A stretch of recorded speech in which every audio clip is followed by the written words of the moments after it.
नवरात्रि का 5वां दिन स्कंदमाता की उपासना का दिन होता है। मोक्ष के द्वार खोलने वाली माता परम सुखदायी हैं।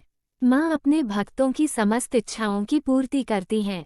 श्लोक सिंहासनगता नित्यम पद्माश्रित करद्वया शुभदास्तु सदा देवी स्कंदमाता यशस्विनी। तथा भगवान स्कंद कुमार कार्तिकेय नाम से भी जाने जाते हैं। ये प्रसिद्ध देवासुर संग्राम में देवताओं के सेनापति बने थे। पुराणों में इन्हें कुमार और शक्ति कहकर इनकी महिमा का वर्णन किया गया है। इन्हीं भगवान स्कंद की माता होने के कारण माँ दुर्गा जी के इस स्वरूप को स्कंदमाता के नाम से जाना जाता है। स्वरूप स्कंदमाता की 4 भुजाएं हैं। इनके दाहिनी तरफ की नीचे वाली भुजा जो ऊपर की ओर उठी हुई है उसमें कमल पुष्प है। बाईं तरफ की ऊपर वाली भुजा में वरमुद्रा में तथा नीचे वाली भुजा जो ऊपर की ओर उठी है उसमें भी कमल पुष्प ली हुई हैं। इनका वर्ण पुनर्ता शुभ्र है। ये कमल के आसन पर विराजमान रहती हैं। इसी कारण इन्हें पद्मासना देवी भी कहा जाता है। इनका वाहन सिंह शेर है। महत्व नवरात्रि पूजन के 5वें दिन का शास्त्रों में पुष्कल महत्व बताया गया है। इस चक्र में अवस्थित मन वाले साधक की समस्त बाह्य क्रियाओं एवं चित्तवृत्तियों का लोप हो जाता है।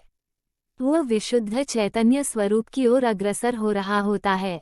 साधक का मन समस्त लौकिक सांसारिक मायिक बंधनों से विमुक्त होकर पद्मासना माँ स्कंदमाता के स्वरूप में पुनर्तः तल्लीन होता है। इस समय साधक को पूर्ण सावधानी के साथ उपासना की ओर अग्रसर होना चाहिए।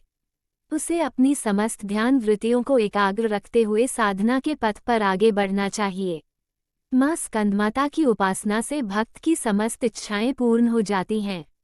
इस मृत्युलोक में ही उसे परम शांति और सुख का अनुभव होने लगता है। उसके लिए मोक्ष का द्वार स्वमेव सुलभ हो जाता है। स्कंदमाता की उपासना से बालरूप स्कंद भगवान की उपासना भी स्वमेव हो जाती है। यह विशेषता केवल इन्हीं को प्राप्त है। अतः साधक को स्कंदमाता की उपासना की ओर विशेष ध्यान देना चाहिए। सूर्यमंडल की अधिष्ठात्री देवी होने के कारण इनका उपासक अलौकिक तेज एवं कांति से संपन्न हो जाता है। एक अलौकिक प्रभामंडल अदृश्य भाव से सदैव उसके चतुर्दिक परिव्याप्त रहता है। ये प्रभामंडल प्रतिक्षण उसके योगक्षेम का निर्वहन करता रहता है।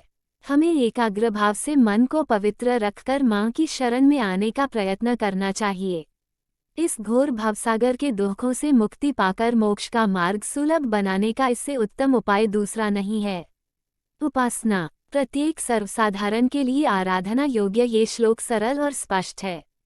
माँ जगदम्बे की भक्ति पाने के लिए इसे कंठस्थ कर नवरात्रि में 5वें दिन इसका जाप करना चाहिए। या देवी सर्वभूतेषु माँ स्कंदमाता रूपेण संस्थिता नमस्तस्याय नमस्तस्याय नमस्तस्याय नमो नमः। अर्थ हे माँ सर्वत्र विराजमान और स्कंदमाता के रूप में प्रसिद्ध अम्बे, आपको मेरा बार बार प्रणाम है। या मैं आपको बारंबार प्रणाम करता हूँ। हे माँ मुझे सब पापों से मुक्ति प्रदान करें। इस दिन साधक का मन विशुद्ध चक्र में अवस्थित होता है। इनके विग्रह में भगवान स्कंद जी बालरूप में इनकी गोद में बैठे होते हैं। जय माता दी।